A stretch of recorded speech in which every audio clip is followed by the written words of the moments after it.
Bom, agora vamos direto com o Guga Almeida, que é CEO da Trading Sites.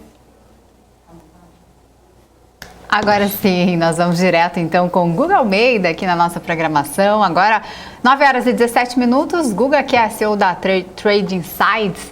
Muito bom dia, Guga. Bom dia. Bom dia, Isa. Bom dia, Felipe. Tudo bom aí, pessoal? Tudo certo. Bom, o que podemos esperar hoje para o mercado? A gente acabou de dar esse resultado da deflação, né? Com esse cenário de deflação. Se a alta que vimos ontem ali já era o mercado, de certa forma, antecipando essa deflação e trazendo mais apetite para o risco, na sua opinião?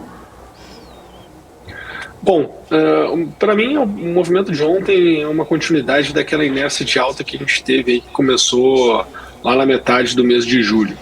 Então o mercado ele vinha num processo por apetite de risco naqueles níveis de preço lá na região abaixo de 100 mil pontos e, ao meu ver, né, a gente está nesse movimento meio que de inércia, né? Então a gente começa a olhar coisas por um ângulo mais positivo, né, nesses atuais níveis de preço em função de todo o movimento que o mercado fez. A gente não pode esquecer, né, que começou aí o período eleitoral, né? Então, eu pelo menos acredito, né, que a gente não vai continuar esse rally para um nível mais acima, né? Que a gente não vai ver uma bolsa escalando até uns 120 mil pontos, que eu acredito mais que a gente vai ter uma pausa nos movimentos, né, e começar a olhar tanto para essas incertezas que começam, né, a surgir em relação ao período eleitoral, quanto a esse tema até mesmo que o Felipe estava perguntando agora para a Carla, né, sobre a expectativa para uma alta de juros aí de 0,75, né, lá nos Estados Unidos. E isso vai mexer sim com as bolsas. Então estou muito mais olhando para essa questão nesse nível de preço do que outra coisa. Ô Guga, então essas movimentações que a gente tem visto no mercado tá mais para um rally do bear market do que para algum tipo de melhora no cenário, melhora no fluxo, nos resultados da empresa, enfim, uma conjuntura um pouco melhor para a bolsa subir. É mais, caiu bastante e então agora tem esse espaço para subir. E aí acaba, que você falou, né? Tem a eleição aqui no Brasil, nesse meio de campo aí, dando uma barreira para essa subida. Talvez tivesse espaço até para subir um pouco mais, nesse rally que você comentou? Espaço sempre tem para subir um pouco mais, né? A questão é o quanto se sustenta num nível de preço acima do atual nível de preço. Atual nível patamar. Então, tu pode ter aqueles rallies que sobe rápido, mas depois devolve muito rápido também. Eu não consigo enxergar um grande apetite por mercado de capitais, né, nesse contexto que nós estamos tendo atual e nesses níveis de preço. Mesmo que o pessoal mostre os múltiplos, mesmo que o pessoal fale tudo aquilo que a gente já conhece. Claro, se tu olhar para um horizonte de daqui 2, 3 anos, só que, eu estou todos os dias aqui. Né? Não adianta eu ficar falando aqui de um horizonte de 2, 3, 4, 5 anos, 10 anos, né? Eu acho que está muito distante. A gente vai ter muitos encontros aqui até essa data chegar de fato. Então, como todos os dias a gente está fazendo uma análise aqui do comportamento do mercado, né, do momento do mercado, não faz sentido eu ficar falando, olha, para quem comprar para os próximos 5 anos, né, os preços provavelmente estão atrativos. Né? Eu acho que não cola esse tipo de narrativa aqui no nosso programa, uma vez que todos os dias eu estou aqui como convidado. Né? Então, olhando assim para a questão do momento, eu não consigo enxergar um rally acima desse patamar de preço que consiga se manter sem vir questionar novamente, né? Ou seja, não consigo enxergar o mercado ir para 150 mil pontos sem primeiro ficar trabalhando bastante tempo aqui nessa região dos 114, 115, quem sabe voltar para a região dos 105 mil pontos. Tá? Então, eu acredito, olhando assim para o cenário atual, agora de curtíssimo prazo, né, é muito mais um cenário que eu vejo de aumento de volatilidade, né, e com espaço para um retorno aqui para os 105 mil pontos, do que a gente continuar esse rally para a região dos 120. Ô Guga, ainda nesse sentido aí desse rally, né, dessas altas fortes que a gente viu em alguns momentos, eu estava até dando uma olhada principalmente no setor de consumo, né, nas empresas que dependem de consumo interno, varejistas e tudo mais, por conta dessa deflação, por conta também da perspectiva de juro futuro para baixo, elas acabam se saindo melhor, a gente viu altas expressivas aí. Então, mais especificamente, praticamente, a minha pergunta é sobre esse setor, né? Essas empresas que a gente viu subir bastante, 20%, 30% ao longo de agosto nessa perspectiva. Essas empresas que num cenário talvez que você comentou ali, que vem bastante, né? Sobe forte, mas depois pode devolver tudo. Esse é um cuidado que a gente tem que ter, investidor tem que ter, olhando essas altas estratosféricas aí que a gente viu em algumas empresas? Assim, na prática, Felipe, nem foram altas estratosféricas, tá? Acho que um pequeno ajuste do movimento de queda que elas sofreram já trouxeram essa variação relativa, né? Por exemplo, vamos pegar aqui o caso, falar aqui, por exemplo, de Magazine Luiza, tá? Que é um setor de varejo. Podemos usar ela como exemplo? Acho que podemos, né? Pode. Um exemplo de cotação, né? Só para a gente poder ter essa percepção assim do preço relativo, porque preço importa, né? Muito, porque é em cima do preço que você toma posição que você vai ter a rentabilidade ou não de um determinado ativo, né?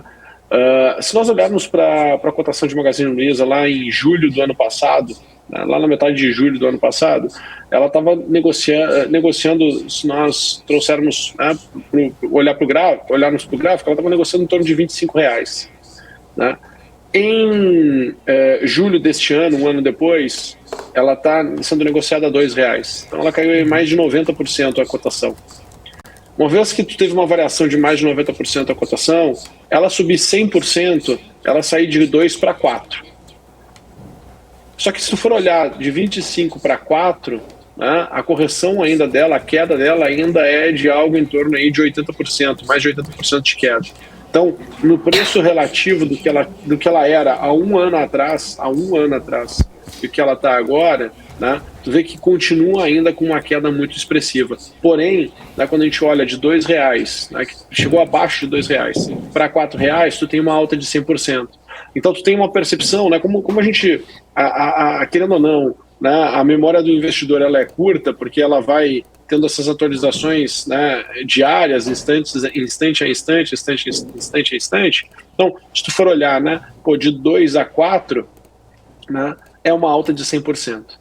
E aí é engraçado como as coisas acontecem, né? Porque quando ela estava 2, o pessoal mostrava aquela entrevista que teve do Barsi, que o Barsi comentou algo, né, que as varejistas em algum momento no tempo quebram, e aí parece que teve alguma relação ali em falar de Magazine Luiza. É engraçado que bem naquele momento ali, da fala dele até o preço que chegou, a cotação subiu 100%. E aí o investidor comum, ele olha e fala o seguinte: puxa, cara, mas me interessa uma posição que me dá 100%, né? Raramente eu consigo ter uma posição que me dá 100% na bolsa. Então, assim, por que eu estou trazendo isso aqui e falando para vocês? Né? Porque tudo é muito relativo, né? O caro, o barato, o nível de preço, tudo depende de um determinado momento e vai depender cada vez mais. Agora, segunda-feira, eu entrevistei o Pedro Engler, né, que vai no ar no nosso programa do Insight semana que vem, e ele fala sobre, ele é um investidor hoje muito dentro do ecossistema de startups, né? Ele fala assim, cara, lá fora, quando tu vai para a China, quando tu vai para a Índia, quando tu vai para Israel, quando tu vai para o Vale do Silício, todo mundo está olhando que os ciclos de tudo são cada vez mais curtos. Então, no momento que o fato dos ciclos serem cada vez mais curtos, tu está trabalhando cada vez mais com imprevisibilidades, com incertezas. Uhum. E os modelos hoje que a gente utiliza para avaliação de empresa, né, para dar um preço, só um pouquinho, desculpa, para dar um preço justo para uma determinada companhia, né, esses modelos, eles são modelos que a gente quer ter previsibilidade num mundo cada vez mais incerto. Então existe um nível de sofrimento que a gente tem hoje como investidor, é que a gente tem modelos que a gente utiliza que não nos permite lidar com incerteza. E aí acaba que quando a gente olha para trás, né, se teve muito mais erros do que acertos, né? Então, a gente olha aí para a dificuldade que se teve para tomar posição durante o período ali da queda de 2020, né, que muita gente teve dificuldade, tu olhava para as principais casas de análise, falavam sobre proteção, de não tomar risco e tudo mais.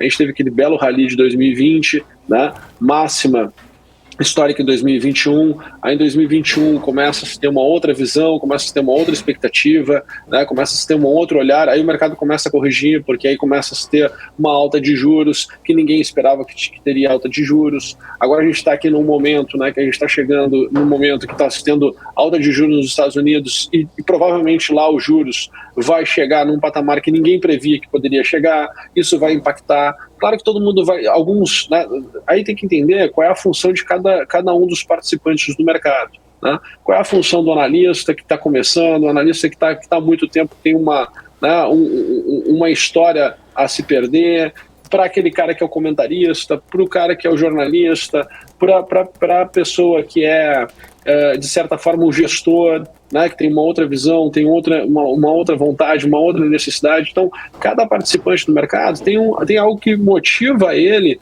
a falar e a expressar uma opinião de uma determinada maneira.